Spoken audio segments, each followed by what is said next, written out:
You want to know how to build an aura so powerful that men hesitate before crossing you, that women are drawn to you like iron to a magnet, that crowds bend beneath your presence without a single word spoken. You want the aura of inevitability, the kind of power that does not scream but makes others whisper your name with respect or fear. Understand this: true dominance isn't found in noise, bravado, or desperate displays. It's built in silence, in restraint, in calculated force. Machiavelli taught us power isn't about being loved, nor is it about being feared. It's about being necessary. When your aura makes others believe they cannot afford to oppose you, you win before the game begins.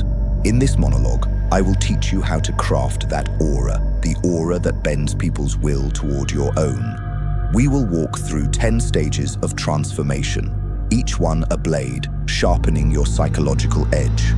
By the end, you will not just know how to appear powerful, you will know how to become untouchable. Stay with me until the end. Comment below with the phrase, "Power flows to me." Let's begin. Number 1. The foundation of aura. Power begins where certainty lives. The first step to building an aura that bends others to your will is the unshakable conviction in your own mind. If you hesitate, the world devours you. If you doubt, your aura fractures. Machiavelli knew that men follow strength, even if that strength is cold and cruel. You must cultivate a presence that radiates inevitability, the sense that your path is carved in stone and nothing can move you from it. This is not arrogance, it is deliberate construction. Every look you give, every word you speak, every silence you hold must carry weight. You must learn to withhold reactions, to starve others of emotional control over you. This discipline forges the foundation of your aura. Weak men chatter to prove themselves. Powerful men conserve their words like a king spending gold, rarely and with crushing impact. Begin training yourself to see every interaction as a chessboard. People reveal their weaknesses by over-explaining, by filling silence. You, however, will stand still, watching, listening, calculating. The less you reveal, the more they project, and the more they fear what you might be capable of. That fear is the seed of control. If you want to start embodying this today, comment below. My silence commands respect. Number 2. The mask of controlled power. Your aura is not what you truly are. It is what you allow the world to see. Machiavelli taught that men judge more by appearances than by reality, and this truth is your weapon.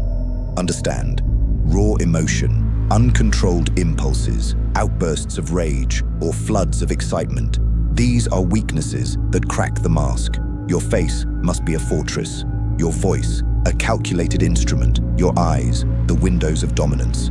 When people cannot read you, they cannot predict you. When they cannot predict you, they cannot control you. This is controlled power, the art of mastering yourself so thoroughly that others feel small in your presence. Cultivate an expression of quiet authority, a stillness that unsettles the frantic energy of lesser men. Move slowly, with intention, as if the world bends to your pace. Every gesture, every pause must signal that you do not answer to the chaos around you. Remember, power is not displayed by constantly proving it. It is displayed by never needing to prove it. When you walk into a room, you should not chase attention. It should fall on you as naturally as shadows fall beneath the sun. This is the mask you must forge, and when you master it, you will find people obey, not because you demand it, but because they cannot resist the gravity of your aura. If you understand this, comment below. My mask is my weapon. Number 3, the calculated use of fear. Power without fear is fragile. Respect alone cannot hold men in line. Machiavelli wrote that it is safer to be feared than loved, and though many modern men recoil from this truth, you must embrace it if you want to bend wills. Fear does not mean brutality or reckless cruelty. It means control of perception. It means crafting an edge so sharp that others instinctively avoid cutting themselves against it. The man who inspires fear does not need to shout, threaten, or beg. His presence alone carries consequences. Fear is born when people realize that crossing you leads to loss, humiliation, or exclusion from your orbit. This doesn't require violence. It requires the ability to take something away that others value, whether it is approval, opportunity, or even the illusion of your attention. Never reveal the full extent of your punishments. Keep them guessing. A mysterious man with an invisible hand is far more terrifying than a loud tyrant who shows every weapon. But balance is everything. You must temper fear with utility. Those who fear you too much will plot against you. Those who see no benefit in your shadow will abandon you. The secret is to bind fear to necessity. Be the man others rely on while simultaneously dreading the thought of losing you. That duality creates unbreakable loyalty. Understand this: men who are loved are replaceable. Men who are feared are unforgettable. Fear is a language, and you must become fluent in it. Do not wield it wildly, but surgically, in silence, in moments where it cuts deepest. Your aura must whisper, "Defy me and you will regret it." Let them laugh at others. They will not laugh at you. If you are ready to embody this truth, comment below. My presence breeds respect and fear. Number 4, the art of emotional detachment. To bend others to your will, you must first bend yourself into something beyond ordinary emotion.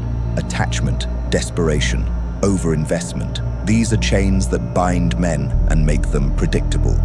Machiavelli's wisdom whispers, never place your fortune in the hands of another. Emotional detachment is not about being lifeless. It is about being untouchable. When you are immune to flattery, rejection, betrayal, or even praise, you become the one element in the chaos of human nature that cannot be manipulated. Think about it. Most men crumble at rejection. They explode at insults. They beg for validation. And in that weakness, their power evaporates. But you, when you stand silent under insult, when you remain calm in betrayal, when you do not chase what leaves, you radiate a power that terrifies and captivates. People expect emotional reactions. When you give them none, they collapse into uncertainty. That uncertainty fuels your aura. Detachment also allows you to calculate with precision. Emotions fog the mind. Detachment clears it. It allows you to see the game for what it is and move pieces without hesitation. The man who loves without control is conquered by his own heart. The man who hates without strategy is consumed by his own rage. But the detached man, he uses both love and hate as weapons, never as prisons. This is why Stoicism is not weakness. It is the furnace where steel is made. You must master the ability to watch everything burn around you and still remain steady, watching, calculating, adapting. That is the essence of Machiavellian resilience.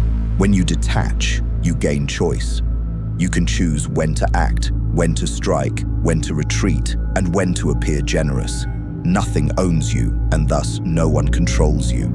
Comment below if you are ready to rise above human weakness. I am untouchable. Number 5, mastery of silence and words. Words are weapons, and silence is the sheath that gives them their deadly edge. Most men squander both, rambling without precision, filling the air with noise that betrays weakness. But the man who masters silence commands the battlefield of minds before he ever speaks. Machiavelli knew that rulers should rarely reveal their intentions, and silence is the shield that guards your strategy. When you hold your tongue, you deny others the ability to read you, predict you, or undermine you. Silence makes people uneasy. It compels them to reveal their insecurities, their weaknesses, their hidden motives, while you remain the unmoving observer. In silence, you collect information. In silence, you let others expose themselves. And when you finally choose to speak, every word lands like a hammer, every phrase etched into the minds of your listeners, as if it carries divine authority. But mastery of words is just as crucial as mastery of silence. Words are not for explaining, they are for influencing. They must be precise, sharp, and deliberate.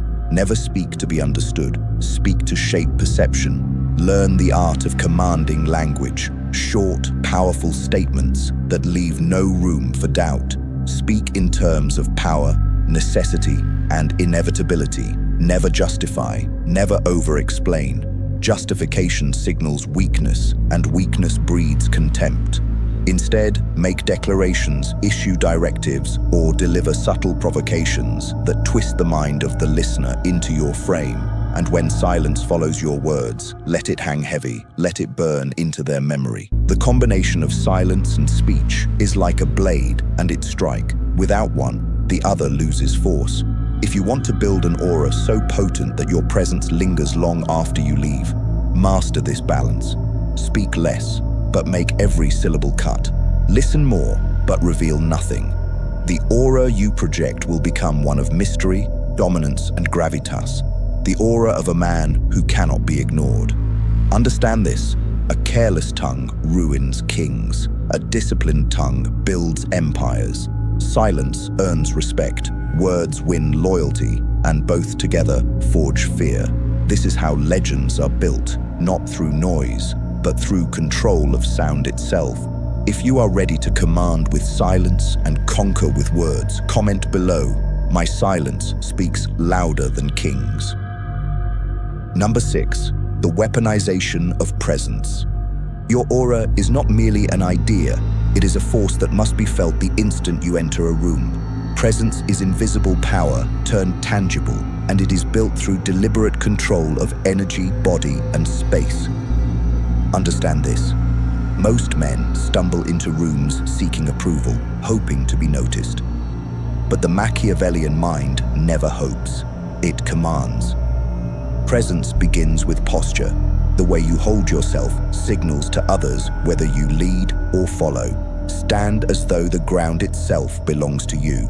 Shoulders squared, movements measured, no wasted gestures. The weak man fidgets, the strong man flows. Next comes pace. Move slower than the rest, because haste is the child of anxiety. The man of presence sets the rhythm, and others unconsciously adjust themselves to it. Then there is eye contact, perhaps the most primal tool of dominance. Do not dart, do not chase. Hold steady, observe calmly, and let others break first. The one who looks away concedes the invisible battle. And beyond body, there is aura projection, control of voice, breathing, and even silence. When you speak, your tone must be low, firm, and deliberate, as though each word is carved into stone. When you pause, let the silence stretch, because in those moments, the weight of your presence crushes the nervous energy of everyone around you. Presence is also built through scarcity. Do not make yourself overly available. The man who is everywhere becomes invisible. The man who appears rarely but powerfully becomes unforgettable. People should feel the room shift when you arrive and feel emptiness when you leave. That is how legends are remembered, through contrast. You must also cultivate an inner conviction that bleeds outward, because presence without belief is theater, and theater collapses under pressure. Believe you are the axis of the room, and the room will bend to your gravity.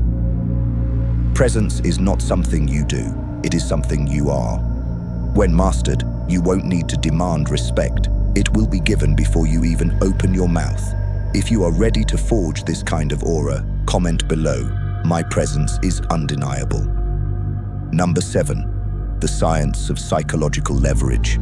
If you wish to bend people to your will, you must master leverage, the subtle chains that bind their decisions without them ever realizing they are shackled. Power is not brute force, it is the art of pulling invisible strings. Machiavelli taught us that men are driven by two forces, fear of loss and hope of gain. To control someone, you must learn which lever moves them most efficiently.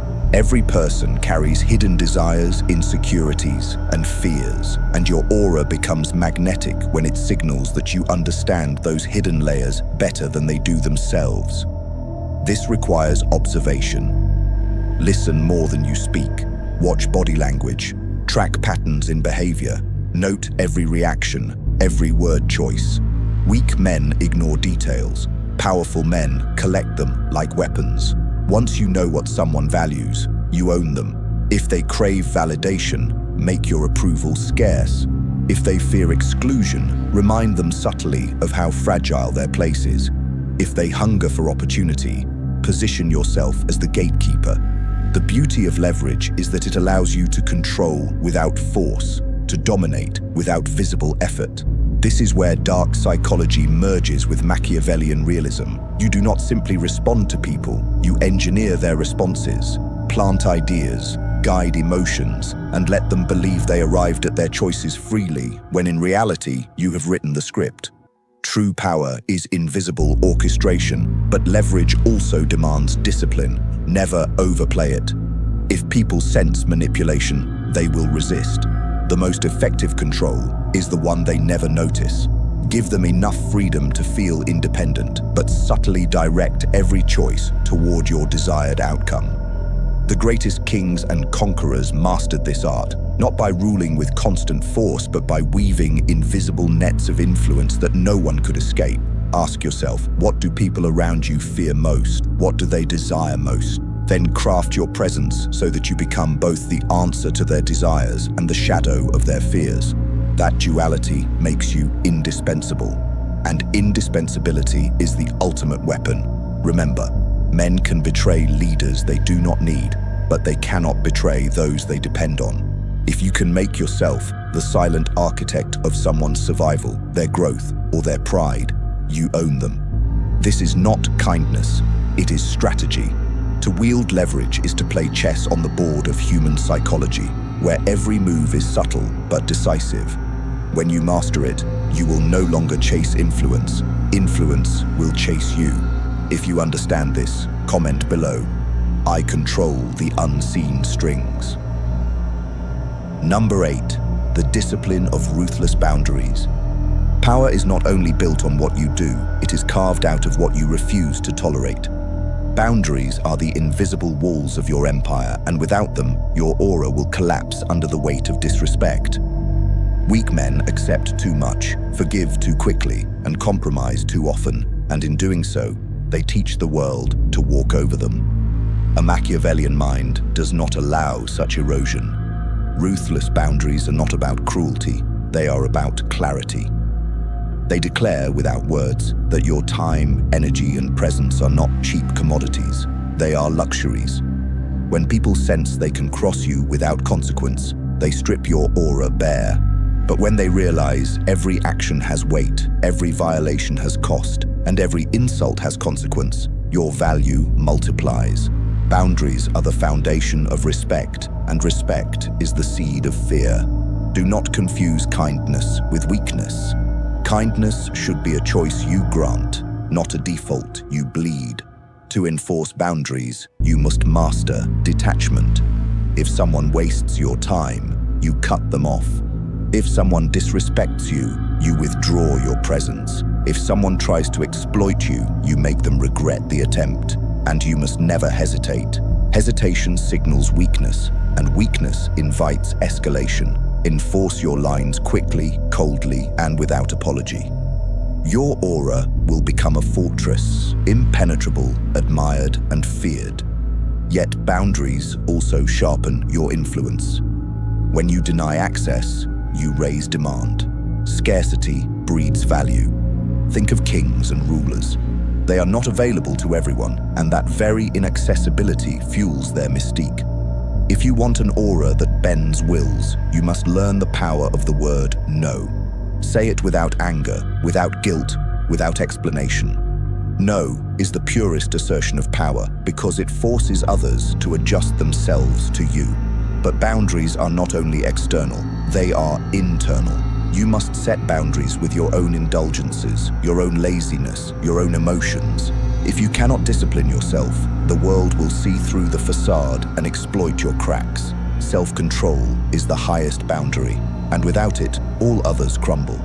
A man who controls his appetites, his time, and his reactions radiates authority, while a man enslaved by impulses invites ridicule. Your aura must project this ruthless discipline, untouchable by others, uncorrupted by yourself. And when you embody this standard, people will either fall in line or fall away, and both outcomes serve your power. If you are ready to wield boundaries as weapons, comment below. My lines are unbreakable. Number 9. The shadow of strategic cruelty. There comes a moment when pure presence, silence, leverage, and boundaries are not enough. To truly bend people to your will, you must embrace a truth most men will never admit. Cruelty, when used with precision, is a tool of power. Machiavelli himself declared that cruelty, if well applied, can secure authority faster than misplaced mercy. The weak recoil from this truth, but the powerful understand that cruelty is not reckless brutality. It is controlled fire. It is the willingness to do what others cannot, to cross lines that paralyze the ordinary, to strike in ways that leave lasting impressions. Strategic cruelty means you do not punish constantly, but when you do, the punishment is unforgettable. It means you do not seek conflict, but when conflict is forced upon you, you end it decisively, publicly, and in a way that deters future opposition. People must learn one lesson. To cross you is to suffer consequences that outweigh the reward of betrayal. This does not require violence, it requires imagination. Silence someone's reputation, strip them of opportunity, withdraw support at the critical moment. Cruelty in power is not personal, it is tactical. When executed with cold calculation, cruelty establishes a precedent. It tells the world your aura is edged with steel, not velvet. Yet cruelty must be measured. Use it too often and you become a tyrant who inspires rebellion. Use it too softly and it loses its edge. The art is in timing and scale, sharp enough to scar, rare enough to haunt. Think of a predator. Does the lion attack every animal in sight? Number. It selects, stalks, and kills with precision, sending fear rippling through the herd. So must you. Strategic cruelty also extends to yourself. You must be cruel to your weaknesses, merciless with your excuses, ruthless with your own mediocrity. Destroy laziness before it destroys you. Shatter your comfort zones before they rot you from the inside. When you apply cruelty to yourself, you sharpen into a blade the world cannot dull. And when others witness this ruthless self-discipline, they realize they cannot match your resilience. That recognition bends them to your gravity. But do not confuse cruelty with chaos. Chaos weakens empires. Controlled cruelty builds them. The aura you want, the aura that bends people's will, cannot be built on kindness alone, nor on fear alone, but on the mastery of both. Mercy makes you admired. Cruelty makes you remembered. The balance makes you untouchable. So when the time comes to unleash cruelty, do it with precision, with intention, and without hesitation. Let the scars you leave on your enemies echo as warnings to anyone watching from the shadows. That is the true Machiavellian way, power secured not by constant war, but by decisive demonstrations that make further resistance unthinkable. If you understand this and you are ready to carry the weight of such responsibility, comment below. My power is edged in steel. Number 10. The crown of untouchability. Everything we have built, the silence, the mask, the fear, the detachment, the presence, the leverage, the boundaries, and the cruelty leads to one ultimate destination: untouchability. Untouchability is not a title you give yourself. It is a status others feel when they stand in your presence. It is the aura of inevitability, the sense that no scheme, no insult, no betrayal can pierce you. To be untouchable is to operate above the games of ordinary men, to bend their will while never appearing to exert effort. This crown is forged in discipline and worn in silence. The untouchable man does not seek validation. He generates it. He does not chase opportunities. He creates them. He does not beg for loyalty. He demands it through the weight of his aura. Machiavelli wrote that fortune favors the bold, but boldness without strategy is suicide. True boldness is controlled risk, executed with precision, supported by layers of preparation. The untouchable man never moves recklessly. Every step is calculated. Every silence is a trap. Every smile a mask. Every gesture a signal. And because he is consistent, others come to believe he cannot be broken. That belief is his shield. Understand this: power is never permanent. History shows us that every king, Every empire, every titan eventually falls. But while you stand, your aura can make you seem eternal. People will bend to you not because they must, but because they cannot imagine a world without your shadow over them. That is the highest form of dominance. Not loud, not chaotic, but inevitable. To become untouchable, you must fuse all the principles together into a single being. Your silence must command attention. Your mask must conceal your strategy. Your fear must be sharp but measured. Your detachment must keep you cold when others burn. Your presence must alter the air itself. Your leverage must turn men into unwitting pawns. Your boundaries must be walls they dare not climb. Your cruelty must be precise, haunting, unforgettable. And in the end, when you weave all of this together, your aura will be so powerful that people surrender not because you force them, but because resisting you feels impossible. This is the crown of untouchability. It cannot be bought. It cannot be faked. It cannot be stolen. It can only be built through ruthless discipline, Machiavellian cunning, and a relentless will. You now know the path. The only question left is whether you will walk it. If you are ready to step into this power, comment below one last time. I am untouchable. And remember, if this monologue sharpened your mind, if it fed your hunger for power, then do not hesitate. Like this video, subscribe to the Machiavellian Mind, and turn on notifications so that every time I release a weapon for your arsenal, you will be the first to wield it. The path to power has no room for delay. Begin now.